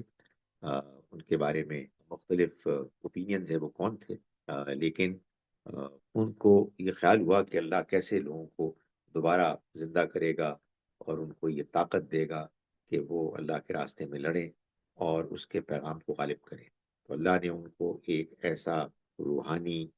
تجربہ کرایا جس سے کہ ان کو یقین ہو گیا. اور یہی معاملہ ابراہیم علیہ السلام کا ہوا، جنہوں نے یہ پوچھا کہ آخر اللہ مردوں کو کیسے زندہ کرے گا. تو اللہ تعالیٰ نے جب ان سے پوچھا کہ کیا تم ایمان نہیں رکھتے، تو ان کا رکھتا تو ہوں، مگر میں اپنے دل کا ایمان، دل کا اطمینان چاہتا ہوں. تو اس پر اللہ تعالیٰ نے ان کو بھی ایک تجربے سے گزارا، اور جب تجربہ انہوں نے پورا کیا تو اس کے بعد انہوں نے کہا کہ میں نے جان لیا کہ اللہ ہر چیز پر قدرت رکھتا ہے، وہ زبردست ہے اور وہ حکمت والا ہے۔ اس کے بعد ہم پہنچتے ہیں سورہ مبارکہ کے اختتام پر، جس میں کہ اللہ تعالیٰ یہ بتا رہے ہیں کہ للہ ما فی السماوات وما فی الارض، آیت نمبر 284۔ زمین اور آسمانوں میں جو کچھ ہے سب اللہ ہی کا ہے۔ فرمایا کہ اس لیے تم بھی اے بنی اسرائیل ایک دن اس کی طرف لوٹائے جاؤ گے، اور جو کچھ تمہارے دلوں میں ہے اسے تم ظاہر کرو یا چھپاؤ، اللہ اس کا حساب تم سے لے گا۔ پھر جس کو چاہے گا اپنے قانون کے مطابق، اپنی پالیسی کے مطابق وہ بخش دے گا، اور جس کو چاہے گا سزا دے گا، اور اللہ ہر چیز پر قدرت رکھتا ہے۔ اس کے بعد فرمایا کہ تم نہیں مانتے تو اس کا نتیجہ بھی تمہیں ہی دیکھنا ہے۔ ہمارے پیغمبر نے تو اس چیز کو مان لیا جو اس کے پروردگار کی طرف سے اس پر نازل کی گئی ہے، اور اس کے ماننے والوں نے بھی یہ سب اللہ پر ایمان لائے، اور اس کے فرشتوں اور اس کی کتابوں اور اس کے پیغمبروں پر ایمان لائے۔ اس کا اقرار ہے، ان کا اقرار ہے کہ ہم اللہ کے پیغمبروں میں سے کسی کے درمیان کوئی فرق نہیں کرتے، لا نفرق بین احد من رسلی، اور انہوں نے کہا قالوا سمعنا واطعنا، ہم نے سنا اور سر اطاعت جھکا دیا، غفرانک، اور پروردگار ہم تیری مغفرت چاہتے ہیں اور جانتے ہیں وَإِلَيْكَ الْمَصِيرُ، کہ ہمیں تیری ہی طرف لوٹنا ہے۔ یہ حقیقت ہے کہ اللہ کسی پر اس کی طاقت سے زیادہ بوجھ نہیں ڈالتا۔ اس کا قانون ہے کہ اسی کو ملے گا جو اس نے کمایا، اور وہی بھرے گا جو اس نے کیا ہے۔ ربنا لا تؤاخذنا ان نسینا واخطانا، پروردگار ہم بھول جائیں یا غلطی کر جائیں تو اس پر ہماری گرفت نہ کرنا۔ ربنا ولا تحمل علینا اسرا کما حملته علی الذین من قبلنا، اور پروردگار تو ہم پر کوئی ایسا بوجھ نہ ڈال جو تو نے ہم سے پہلوں پر ڈالا تھا۔ اور پروردگار ربنا ولا ربنا لا تحمل علینا اسرا کما حملته من الذین من قبلنا، اور ایسا بوجھ جس کو ہم اٹھا نہ سکیں وہ نہ ڈال، اور ہم سے ان لوگوں پر جو تو نے بوجھ ڈالا جو ہم سے پہلے گزرے ویسا نہ ڈال، اور ولا تحمل علینا اسرن، وہ بوجھ نہ ڈال، لا تحملنا ما لا طاقت لنا بہ، جس کو ہم اٹھا نہ سکیں، جس کو ہم سہار نہ سکیں۔ واعف عنا، تو ہمیں درگزر فرما، واغفر لنا، ہم کو بخش دے، وارحمنا، اور ہم پر رحم فرما، تو ہمارا موقع ہے، آقا ہے، انت مولانا فانصرنا، تو ہماری مدد فرما، علی القوم الکافرین، ان انکار کرنے والے قوم کے مقابلے میں جو ہمارے دشمن بن کر اٹھ کھڑے ہوئے ہیں، تو ہماری ان کے مقابلے میں مدد فرما۔ اس کے بعد سورہ آل عمران شروع ہوتی ہے، جو قرآن مجید کی سورہ نمبر 3 ہے، اور سورہ بقرہ کا جوڑا سورہ ہے۔ قرآن مجید میں اللہ تعالیٰ نے جو 114 صورتیں نازل فرمائیں، ان میں سے 6 صورتیں ایسی ہیں جو ایکسیپشنز ہیں، اس کے علاوہ باقیہ صورتیں 108 54 جوڑوں پر مشتمل ہیں۔ پہلا جوڑا سورہ البقرہ اور سورہ آل عمران کا ہے، اور اس کی ایک ایویڈنس دلیل یہ ہے کہ دونوں کا آغاز الف لام میم سے ہوتا ہے۔ فرمایا اعوذ باللہ من الشیطان الرجیم، بسم اللہ الرحمن الرحیم، الف لام میم، اللہ لا الہ الا هو الحی القیوم،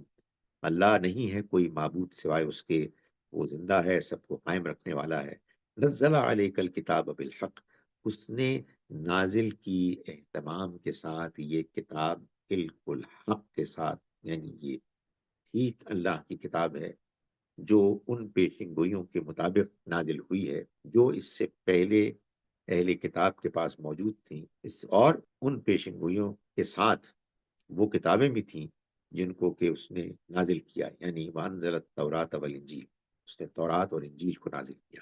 تو قرآن مجید کا اللہ تعالیٰ نے تعارف بیان کیا اور یہ بتایا کہ یہ کتاب ہے کہ جو اب دنیا والوں کے لیے ہدایت اور رہنمائی کی کتاب بن کر آئی ہے۔ اس کے بعد آیت نمبر 7 اللہ تعالیٰ نے یہ بتایا کہ یہ جو کتاب ہے قرآن مجید، اس کو اگر تم نے سمجھنا ہے تو یہ جان لو کہ اس میں بعض آیات جو ہیں وہ متشابہات، اکثر تو محکمات، لیکن متشابہات یعنی میٹافوریکل، جو تمثیل کے انداز بعض ان حقیقتوں کو بیان کرتے ہیں جن کو ہم نے دیکھا نہیں ہے، اس لیے ہماری زبان میں ان کے لیے الفاظ نہیں ہیں۔ سو اللہ متشابہات کا سہارا لے کے ان کو ڈسکرائب کرتا ہے۔ تو یہ بتا دیا کہ وہ لوگ کہ جن کے دلوں میں ٹیڑھ ہے وہ ان متشابہات کے پیچھے پڑتے ہیں کہ کسی طرح سے ان کو ان ان کی حقیقت معلوم ہو جائے، حالانکہ ان کی حقیقت کوئی بھی نہیں جان سکتا سوائے اللہ کے۔ اور جو علم میں راسخ ہیں، جو علم میں گہرائی رکھتے ہیں، وہ یہ کہتے ہیں کہ ہمیں معلوم ہے یہ آیات کیوں نازل ہوئی ہیں، یہ سب اللہ کی طرف سے ہے۔ اور اس کے بعد آیت نمبر 8 میں اللہ تعالیٰ نے وہ دعا نازل فرمائی کہ جو ہر وہ شخص کرتا ہے اس کو کرنی چاہیے، کہ جو قرآن مجید سے فائدہ اٹھانا چاہتا ہے اور قرآن مجید کو پڑھتے ہوئے غلط رویہ اختیار کر کے گمراہ نہیں ہونا چاہتا، تو فرمایا کہ ربنا لا تزغ قلوبنا بعد إذ هديتنا، اے ہمارے رب، تو ہمارے دل نہ پھیر اس کے بعد کہ تو نے ہمیں ہدایت دی، وَهَبْ لَنَا مِن لَّدُنْكَ رَحْمَةً،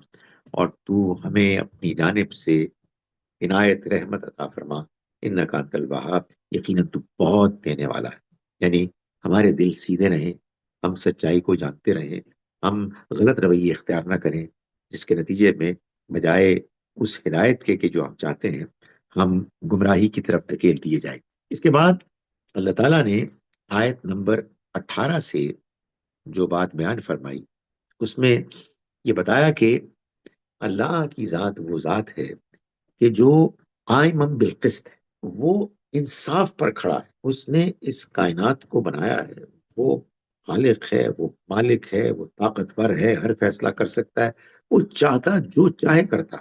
اسے کوئی روک نہیں سکتا، مگر اس نے یہ طے کیا ہے کہ وہ انصاف پر کھڑا رہے گا، کسی کے ساتھ ناانصافی نہیں ہونے دے گا۔ یہ ٹھیک ہے کہ اس دنیا میں ناانصافی نظر آتی ہے، مگر یہ دنیا تو امتحان ہے، اس میں تو ناانصافی ہونی چاہیے، کیونکہ امتحان میں تو ایسا ہی ہوگا، مگر وہ اس ناانصافی کو زیادہ دیر نہیں ہوتا رہنے دے گا۔ اس وجہ سے اس نے یہ طے کیا ہے کہ ایک آخرت کا دن آئے جس میں وہ سب کا حساب کتاب چکا دے۔ فرمائے کہ شاہد اللہ انہ لا الہ الا ہو، اللہ نے اور اس کے فرشتوں نے، والملائکۃ واولو العلم، اور اس دنیا میں جو علم یعنی حقیقی علم رکھتے ہیں، ان سب نے گواہی دی ہے کہ اس کے سوا کوئی الہ نہیں، اللہ کے سوا کوئی الہ نہیں ہے، قائم بالقسط، اور وہ انصاف پر قائم ہے، کھڑا ہے، لا الہ الا ہو، اس کے سوا کوئی الہ نہیں ہے، العزیز الحکیم، وہ زبردست ہے، بڑی حکمت والا ہے۔ اس کے بعد اللہ تعالیٰ نے آیت نمبر 33 سے یہ بات بیان کی کہ اللہ نے اس دنیا میں اپنی ہدایت کو دنیا والوں پر واضح کرنے کے لیے ایک طریقہ اختیار کیا۔ وہ طریقہ یہ تھا کہ اس نے پیغمبروں کا انتخاب کیا، لیکن پیغمبروں کے انتخاب میں بھی اس کے ہاں مختلف ادوار آئے۔ ایک مختصر سی آیت میں اللہ تعالیٰ نے اس سب کو بیان کر دیا، بلکہ اس سب کو بیان کرنے کے ساتھ ساتھ آگے جو مضمون آنے والا تھا اس کی ایک شاندار تمہید بھی باندھ دی۔ یہ آیت نمبر 33 ہے، 33 سورہ آل عمران کی۔ فرمایا ان اللہ اصطفیٰ آدم، اللہ نے چن لیا آدم۔ تو معلوم یہ ہوا کہ آدم علیہ السلام صرف یہی نہیں کہ اس دنیا میں آنے والے پہلے انسان، مرد انسان تھے، بلکہ وہ اللہ کے پیغمبر بھی تھے، انہیں اللہ نے چن لیا۔ ونوحن، اور ان کے بعد کئی پیغمبر آئے، لیکن پھر ایک بہت نمایاں پیغمبر نوح علیہ السلام آئے، وآل ابراہیم۔ اور اس کے بعد اللہ تعالیٰ نے ایک بیان میں ایک فرق پیدا کیا کہ اب افراد نہیں بلکہ خاندان ہے کہ جس کو چنا، یعنی آل ابراہیم، ابراہیم کی اولاد، ابراہیم کا خاندان، آل عمران، اور عمران کے خاندان کو چن لیا، علی العالمین، تمام جہان والوں پر۔ یہ عمران در حقیقت عیسیٰ علیہ السلام کے نانا تھے، وہ بنی اسرائیل میں سے تھے، پیغمبر نہیں تھے، لیکن بہرحال پیغمبروں کی اولاد تھے، اور ایک عظیم پیغمبر کے نانا تھے۔ ان کی بیٹی مریم علیہ السلام کے بطن سے مسیح علیہ السلام بن باپ کے پیدا ہوئے۔ چونکہ سورہ آل عمران میں اللہ تعالیٰ نے خاص طور پر خطاب کیا ہے اور دعوت دی ہے نصارہ، جیسے کہ سورہ البقرہ میں اللہ تعالیٰ نے تمام اہل کتاب کو دعوت دی، لیکن بالخصوص یہود کو۔ تو وہاں یہود اور یہاں نصارہ زیر بحث آئے ہیں، تو ان کو دعوت دینے سے پہلے اللہ تعالیٰ نے یہ تمہید باندھی کہ یہ انتخاب اللہ کا ہے، لیکن ایک اشارتاً بات بھی بیان فرما دی کہ یہ جو انتخاب تھا یہ ابراہیم کی اولاد کا انتخاب۔ ابراہیم کی اولاد میں جہاں اسحاق و یعقوب تھے، جو یعقوب جن کا دوسرا نام اسرائیل تھا، وہاں اسماعیل بھی تھے، ان کی اولاد کا بھی انتخاب ہوا۔ تو اگر عمران کا انتخاب ہوا تو یہ جان لو کہ وہاں اسماعیل کا بھی انتخاب ہوا۔ اس کے بعد اللہ تعالیٰ نے وہ بہت سی باتیں بتائیں کہ جو در حقیقت ایک دعوت تھی، خاص طور پر نصارہ کو۔ ان کو یہ بتایا کہ کس طرح سے اللہ تعالیٰ نے اس بات کا اہتمام کیا کہ مریم علیہ السلام کو اس نے پرورش کا موقع دیا ایک نہایت پاکیزہ ماحول میں۔ زکریا علیہ السلام کے جو اللہ کے پیغمبر تھے اور ان کے خالو تھے، انہوں نے ان کو ان کی تربیت کی۔ وہ ان بچی میں بچپن ہی سے غیر معمولی اخلاقی روحانی بلندی دیکھتے تھے، اور وہ ظاہر ہے کہ سب کچھ اس لیے بیان ہو رہا تھا تاکہ پھر یہ بتایا جائے کہ ان کے ہاں پھر مسیح علیہ السلام پیدا ہوئے، اور مسیح علیہ السلام کی یہ پیدائش تھی کہ جو پھر ذریعہ بنی اس دعوت کا، کہ جو دعوت انہوں نے بنی اسرائیل کے سامنے پیش کی تاکہ ان کو اللہ کے اس راستے کی طرف بلائیں کہ جو راستہ بنی اسرائیل کو دیا گیا تھا، مگر بنی اسرائیل کے بعد کے لوگوں نے اس کو کھوٹا کر دیا، وہ اس سے منحرف ہو گئے۔ تو اللہ نے ان کو غیر معمولی معجزے دیے، اس کے بعد ان کے اوپر آزمائشیں آئیں، لوگوں نے انکار کیا، یہود کے علماء نے انکار کیا، اور وہ اس حد تک پہنچ گئے کہ وہ ان کو قتل کر کے سولی پر چڑھانے کے منصوبے کو بھی اپنی طرف سے نافذ کرنے میں کامیاب ہو گئے۔ یہ اور بات ہے کہ اللہ تعالیٰ نے مسیح علیہ السلام کو بچا لیا، اور کچھ ایسا معاملہ کیا کہ جس سے کہ یہود کو اور مسیح علیہ السلام کے دشمنوں کو یہ خیال ہوا، یہ غلط فہمی ہوئی کہ انہوں نے مسیح علیہ السلام کو سولی پر چڑھایا۔ تو یہ سب کچھ اللہ تعالیٰ نے بیان فرمایا، یہ بتانے کے لیے کہ یہ سب کچھ اللہ نے کیا، اور جو کچھ اللہ نے کیا اس کی حقیقت وہ ہے کہ جو قرآن مجید بیان کر رہا ہے۔ تو یہ سب کچھ بیان کرنے کے بعد پھر اللہ تعالیٰ نے اہل کتاب کو دعوت دینے کے لیے یہ مسلمانوں کو کہا کہ قل یا اہل الکتاب، کہو اے اہل کتاب، تعالوا الی کلمۃ سواء بیننا و بینکم، آؤ اس کلمے، اس دعوت کی طرف جو ہمارے اور تمہارے درمیان بالکل ایک ہے، یعنی اللہ نعبد الا اللہ، ہم نہیں عبادت کریں گے کسی کی سوائے اللہ کے، ولا نشرک به شیئا، اور ہم اس کے ساتھ کسی کو شریک نہیں ٹھہرائیں گے، ولا یتخذ بعضنا بعضا اربابا من دون اللہ، اور ہم میں سے کوئی ایک دوسرے کو اللہ کے سوا اپنا رب نہیں بنائے گا۔ کسی بزرگ کو، کسی ولی کو، کسی عالم کو، کسی فقیہ کو، کسی کو یہ اختیار حاصل نہیں ہے کہ وہ خدا کے پیغام میں مداخلت کر کے اپنی باتیں منوائے۔ یہ آؤ ہم مل کے طے کرتے ہیں۔ وَإِن تَوَلَّوْا، پھر اگر انہوں نے منہ موڑا، فَقُولُوا اشْهَدُوا بِأَنَّا مُسْلِمُونَ، تو تم کہو کہ ہم گواہی دیتے ہیں کہ ہم تو فرما بردار مسلم اس کے آگے سر جھکائے ہوئے ہیں۔ یعنی تم ان کو بھی یہی دعوت دو، لیکن اگر وہ اس دعوت کو نہیں مانتے تو پھر ان کو کہو کہ جاؤ جو کچھ تم کرنا چاہتے ہو، ہم نے تو یہ طے کر لیا ہے کہ ہم اس کے فرما بردار ہیں۔ اسی ضمن میں اللہ تعالیٰ نے ان یہود و نصارہ کو، ظاہر ہے کہ اس میں اصل مخاطب تو نصارہ تھے لیکن یہود بھی ساتھ ساتھ موجود تھے، یہ واضح کیا کہ یہ جو تم قرآن مجید کی دعوت کو نہ ماننے کے لیے اعتراضات پیش کر رہے ہو، اور یہ کہہ رہے ہو کہ یہ کیسا دین ہے، کیسا پیغام ہے کہ جو دعویٰ تو یہ کر رہا ہے کہ یہ اللہ کا پیغام ہے، مگر دیکھو ایسی چیزوں کو اپنے لیے حلال قرار دے رہا ہے، لوگوں کے لیے حلال قرار دے رہا ہے جو اصل میں حرام۔ تو آپ سوچئے کہ اگر کوئی یہ پروپیگنڈا کرے کسی بھی مذہبی شخصیت کے بارے میں کہ دیکھو یہ دین کی دعوت دے رہے ہیں اور کہہ رہے ہیں کہ نعوذ باللہ سور حلال ہے، تو ان کے ہاں یہ بات کچھ مشہور ہو گئی تھی، اور یہ بڑی پرابلم ہوتی ہے مذہبی حلقوں میں کہ جو بات مشہور ہو جائے وہ دین بن جاتی ہے۔ ہمارے یہاں یعنی یہ ایک مصیبت ہے کہ 3 طلاقیں ہیں جو ایک ساتھ کوئی بے سوچے سمجھے کہے، وہ دین بن گئی کہ یہ نافذ ہو گئی۔ تو اس طرح کی فضول باتیں ہیں جو لوگ ماننا شروع کر دیتے ہیں اور اس کے بارے میں جذباتی ہو جاتے ہیں، اور کوئی اختلاف کرتا ہے تو اس کے دشمن بن جاتے ہیں۔ تو انہوں نے بھی یہ پروپیگنڈا کیا نبی اکرم صلی اللہ علیہ وسلم کے خلاف کہ یہ اونٹ کے گوشت کو حلال قرار دے رہے ہیں، حالانکہ وہ تو حرام ہے۔ ظاہر ہے کہ یہ بڑا زبردست پروپیگنڈا تھا ان لوگوں کے لیے کہ جو بے وقوفی کے ساتھ اپنے علماء فقہا کی باتیں آنکھیں بند کر کے مان رہے تھے۔ فرمایا کہ آیت نمبر 93 میں 93 میں کل الطعام کان حلا لبنی اسرائیل، تمام کھانے بنی اسرائیل کے لیے حلال تھے۔ تمام کھانے سے مراد تمام پاکیزہ کھانے، ظاہر ہے کہ وہ حرام درندے نہیں بلکہ تمام پاکیزہ کھانے۔ الا ما حرم اسرائیل علی نفسی، سوائے اس کے کہ جس کو اسرائیل نے اپنے اوپر حرام کیا۔ اسرائیل یعنی یعقوب علیہ السلام۔ حرام کیا سے مراد یعنی انہوں نے خود کھانے سے گریز کیا، ان کو اس کی طرف رغبت نہیں ہوگی، یا کوئی شاید کسی اور صحت کے مسئلے کی وجہ سے وہ اس کو پسند نہیں کرتے ہوں گے، وہ نہیں کھاتے تھے،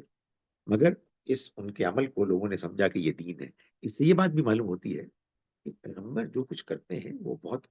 بہت نہیں تو کچھ نہ کچھ اپنی ذاتی حیثیت میں کرتے ہیں۔ جو وہ اپنی ذاتی حیثیت میں کرتے ہیں وہ دین نہیں بنتا، وہ ان کا عمل ہے۔ دین تو اللہ نے اپنی کتاب میں بیان کیا ہے، اپنی شریعت میں بیان کیا ہے۔ لوگ اس میں گھپلا کرتے ہیں انفارچونیٹلی، اور اس کے بعد دین اصل میں کچھ اور ہوتا ہے لیکن اس کی شکل کچھ اور بن جاتی ہے۔ فرمایا کہ ان سے کہو کہ قل فاتو بالتورات فتلوها، ان سے کہو کہ تم تورات لاؤ اور اس کو پڑھو، ان کنتم صادقین، اگر تم سچے ہو، اگر تمہارا یہ دعویٰ سچا ہے کہ اونٹ کا گوشت حرام ہے تو لاؤ اپنی تورات، اس کو پڑھ لو۔ اس سے یہ بھی بات معلوم ہوئی کہ قرآن مجید باقاعدہ یہ کہتا ہے کہ تورات اور انجیل یہ اللہ کی کتابیں ہیں، یہ ٹھیک ہے ان میں بعض جگہوں پر تحریف ہوئی ہے لیکن وہ بائی اینڈ لارج اللہ کی کتابیں ہیں، اور اگر بعض اوقات ان سے کوئی استشہاد کرنا ہو، کچھ ایویڈنس لانی ہو تو اس کو اختیار کیا جا سکتا ہے۔ یہ بات بیان کرنے کے بعد اللہ تعالیٰ نے ایک اور بات بھی بیان فرمائی کہ یہ لوگ اس بارے میں بھی شبہ پیدا کرنے کی کوشش کر رہے ہیں کہ یہ جو کعبہ ہے یہ اصل میں اللہ کا وہ گھر نہیں ہے کہ جو ابراہیم علیہ السلام نے تعمیر کیا۔ آپ غور کریں نا، اصل میں ہوتا یہ ہے کہ بعض اوقات کوئی ایک نقطہ ایسا ہوتا ہے کہ جو اگر واضح ہو جائے تو مسئلہ واضح ہو جاتا ہے، اور لوگ جو نہیں مسئلے کو واضح ہونے دینا چاہتے وہ اسی نقطے میں گھپلا پیدا کرتے ہیں۔ اللہ اکبر۔ لیکن اگر کوئی بندہ کنفیوزڈ ہے تو کنفیوز ہونا تو کوئی بری بات نہیں، آدمی کو سمجھ میں نہیں آ رہی ہے، آدمی بڑی سے بڑی غلطی کر سکتا ہے بے دھیانی میں، مگر امیجن کریں کہ یہ کتنا بڑا جرم ہے کہ آپ کو یہ بات معلوم ہو کہ سچائی کیا ہے اور آپ اس کو چھپائیں، آپ اس کے بارے میں وہ رویہ اختیار کریں کہ جس کے نتیجے میں لوگ دھوکے میں پڑ جائیں کہ سچائی کیا ہے۔ تو یہ بنی اسرائیل کے لوگ، یہ یہودی جو دین کے اس وقت چودھری تھے، اس کے اصل لوگوں کے نزدیک ریپرزینٹیٹو تھے،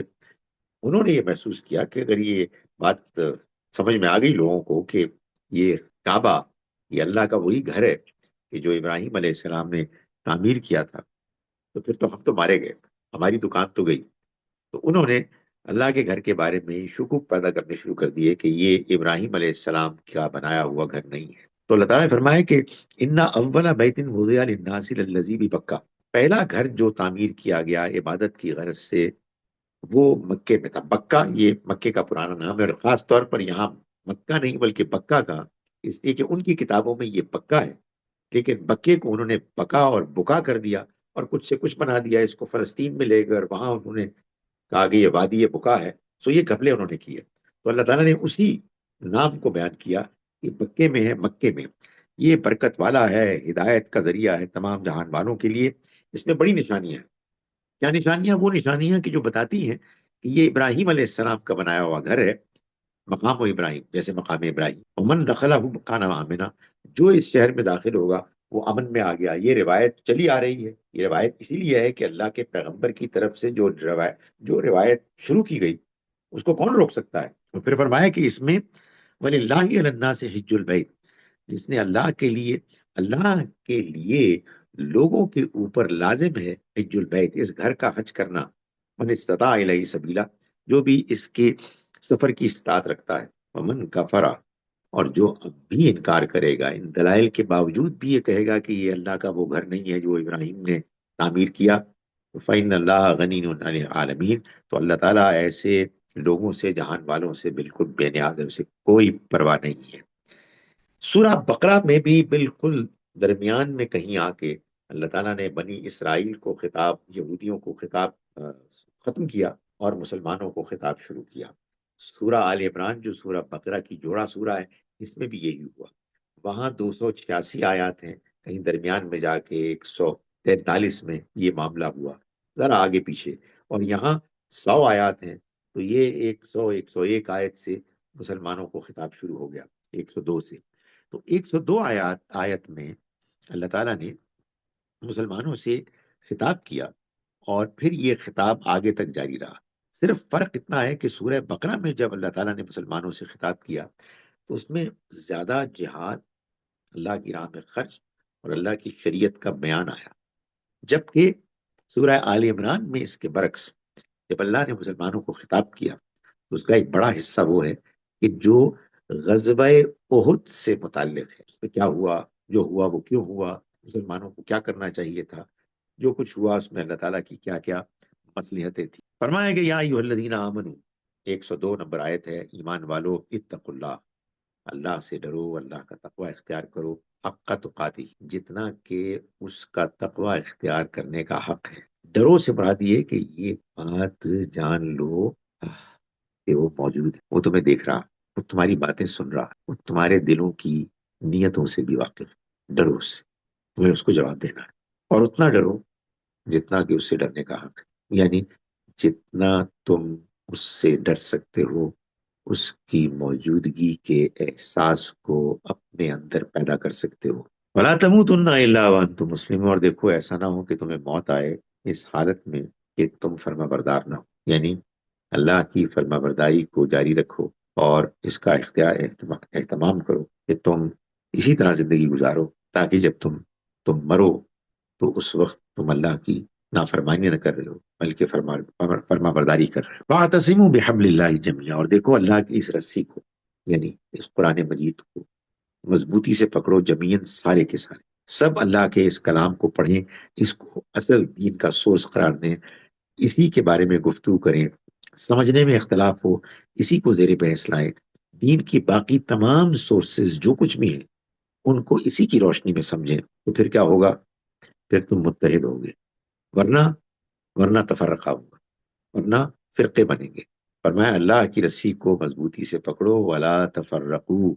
اور تفرقے میں مت پڑو۔ یہ بات بیان فرمائی، اور اس کے بعد اللہ تعالیٰ نے یہ بتایا کہ یہ جو اہل کتاب ہیں یہ سارے کے سارے برے نہیں، یعنی ان کو جب تم دعوت دے رہے ہو تو اس دعوت میں یہ ٹھیک ہے کہ لوگ انکار کر رہے ہیں، لیکن ایسا نہیں ہے کہ سارے کے سارے انکار کر رہے ہیں، بلکہ یہ حقیقت ہے کہ ان میں بعض بہت اچھے بھی ہیں، اور تم ان کا لحاظ کرو، جو اچھے اہل کتاب ہیں، جو اچھے لوگ ہیں، تمہیں ان کو دعوت دینی ہے، ان کی اچھائی ان کو اس پیغام کی طرف لائے گی۔ ابھی نہیں مان رہے، ابھی وہ مسلمان نہیں ہیں، مگر وہ اچھے لوگ ہیں۔ فرمایا لیسو سوا، یہ سب ایک طرح کے نہیں ہیں، اہل کتاب من اہل الکتاب، اہل کتاب میں سے وہ بھی ہیں، امتن قائمہ، جو اپنے عہد پر قائم ہے، اللہ سے کیے ہوئے عہد پر وہ پوری طرح سے کاربند ہے۔ یتلون آیات اللہ، وہ اللہ کی آیات کی تلاوت کرتے ہیں، آنا اللیل، رات کے حصوں میں، وہم یسجدون، اور وہ سجدہ ریز ہوتے ہیں، یعنی ایسے لوگ ہیں وہ اللہ پر ایمان لاتے ہیں، آخرت پر ایمان لاتے ہیں، نیکی کا حکم دیتے ہیں، برائی سے روکتے ہیں، اور وہ بھلائی کے کاموں میں ایک دوسرے سے آگے بڑھتے ہیں۔ فرمایا کہ یہی لوگ ہیں کہ جو نیک ہیں، جو نیکی کا کام یہ کریں گے وہ ہرگز ضائع نہیں کیا جائے گا، اس کو اس سے وہ اس سے ہرگز محروم نہیں کیے جائیں گے، اور اللہ علیم بالمتقین، اللہ متقیوں کو خوب جانتا ہے۔ اس کے بعد جیسے کہ میں نے عرض کیا کہ غزوہ احد کا بیان شروع ہوتا ہے۔ سورہ آل عمران غزوہ احد کو بیان کرتی ہے، اور اس کا یہ بیان اس سورہ مبارکہ کے دوسرے حصے میں شروع ہوتا ہے۔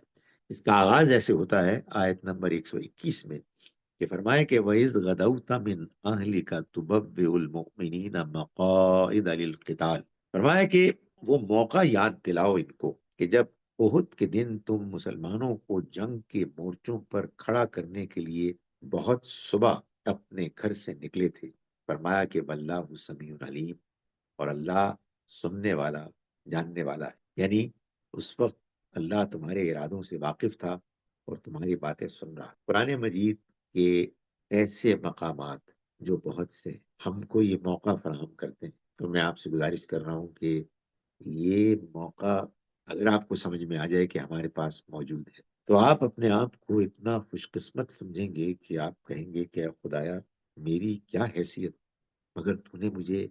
اتنا نوازا ہے کہ میں تیرا کلام پڑھتا ہوں، پڑھتی ہوں، اور مجھے یہ احساس ہوتا ہے کہ میں اللہ کے پیغمبر صلی اللہ علیہ وسلم کے ساتھ ہوں، جو کچھ انہوں نے کیا میں اس کو دیکھ رہا ہوں، جو ان کے دل میں خیال آیا تو نے اس کو بھی بیان کیا، تو نے ان کی دعاؤں کو بھی بیان کیا، تو نے ان مسلمانوں کی بعض غلطیوں کو بھی بیان کیا، تو نے ان کی اچھائیوں کو بھی بیان کیا، اور ایسے بیان کیا کہ مجھے لگتا ہے کہ جیسے میں بھی وہاں موجود ہوں۔ کبھی آپ قرآن کو سمجھ کر پڑھیں اور ان آیات کو پڑھیں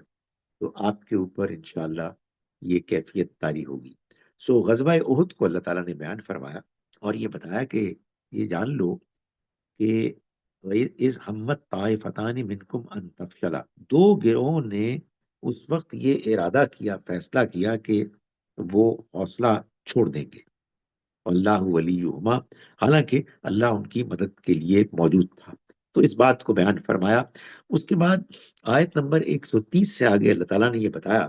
کہ اللہ کی راہ کی کوشش میں جو بڑی اہم چیز ہے وہ ہے کردار کی پاکیزگی۔ یعنی ایسا نہیں ہو سکتا کہ آپ بڑے ہی بہادر آدمی ہیں اور آپ اللہ کی راہ میں جائیں گے، جنگ کے لیے نکلیں گے تو آپ میدان مار دیں گے۔ نہیں، اللہ کے راستے میں اگر آپ سرخرو ہونا چاہتے ہیں تو آپ کے اندر پاکیزگی کردار کی، اخلاق کی ضروری ہے۔ چنانچہ فرمایا آیت نمبر 130 میں، یا ایھا الذین آمنوا لا تأکلوا الربا اضعافا مضاعفا، ایمان والو، آگے اگر تم کو اللہ کی مدد چاہیے تو پھر یہ بڑھتا چڑھتا سود کھانا چھوڑ دو، واتقوا اللہ، اور اللہ سے ڈرتے رہو، لعلکم تفلحون، تاکہ تم فلاح پاؤ۔ یعنی مطلب یہ ہے کہ یہ کامیابی اللہ کے راستے میں تمہیں اسی وقت حاصل ہو سکتی ہے کہ جب اپنے کردار کو تم ٹھیک کرو۔ اس کے بعد اللہ تعالیٰ نے یہ بتایا کہ آیت نمبر 140 میں کہ یہ جو مسلمانوں کو غزوہ احد میں ایک موقع پر اسپائی ہوئی، دشمن ان کے مقابلے میں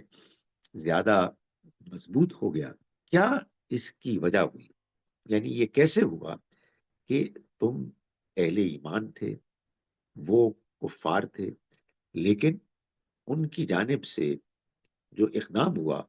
اس میں تم اللہ کی مدد سے محروم ہو گئے اور وہ تم پر غالب آ گئے؟ یہ اللہ تعالیٰ نے بیان فرمایا کہ دیکھو، یہ ایسے ہوا کہ ان یمسسکم قرح فقد مس القوم قرح مثلو، اگر تم کو کوئی تکلیف پہنچی تو یہ جان لو کہ دوسری قوم کو بھی اسی طرح سے تکلیف پہنچی جیسی تم کو پہنچی۔ اور یہ وہ دن ہے کہ جن کو اللہ تعالیٰ بدلتا رہتا ہے لوگوں کے درمیان، اور وہ جاننا چاہتا ہے ان کو کہ جو اس پر ایمان لائے، اللہ جاننا چاہتا ہے ان حالات کی وجہ سے کہ کون ان پر سچا ایمان لانے والے ہیں، اور وہ ان میں سے بعض کو شہید قرار دینا چاہتا ہے، شہادت کا مقام دینا چاہتا ہے۔ اس لیے بھی یہ مشکلات تم پر آئیں تاکہ تم ان مشکلات سے گزرو اور اپنے رویے سے یہ ثابت کرو کہ تم اللہ کو مانتے ہو۔ یہ حقیقت ہے کہ اللہ پر ایمان، سچا پکا ایمان، اس وقت انسان کی طرف سے سامنے آتا ہے جب وہ سخت مشکلات میں ہوتا ہے، وہ سخت تکالیف سے دوچار ہوتا ہے اور وہ اپنے رب پر بھروسہ کرتا ہے اور صحیح رویہ اختیار کرتا ہے۔ تو فرمایا یہ جو حالات آئے یہ اس لیے بھی آئے، وَلِيَعْلَمَ اللَّهُ الَّذِينَ آمَنُوا، اس لیے بھی آئے کہ وہ اہل کفار کو بھی موقع دے اور وہ بھی اس میں اس آزمائش سے گزرنے اس سے گزریں، لیکن اس لیے بھی تاکہ جان لے اللہ ان لوگوں کو بھی کہ جو ایمان لائے، وَيَتَّخِذَ مِنْكُمْ شُهَدَاءَ، اور تم میں سے بعض کو وہ شہادت کا مقام دے. اللہ لا یحب الظالمین، اور اللہ ظالموں کو ہرگز پسند نہیں کرتا. یہ مت سمجھو کہ اگر وہ تھوڑی دیر کے لیے کچھ سرخرو ہوئے ہیں بظاہر تو اللہ ان کو پسند کرتا ہے. فرمایا وَلِيُمَحِّصَ اللَّهُ الَّذِينَ آمَنُوا، اور اللہ یہ چاہتا ہے کہ اہل ایمان کو چھانٹ دے، یعنی ان سے ان لوگوں کو الگ کر دے کہ جو ان میں شامل ہو گئے ہیں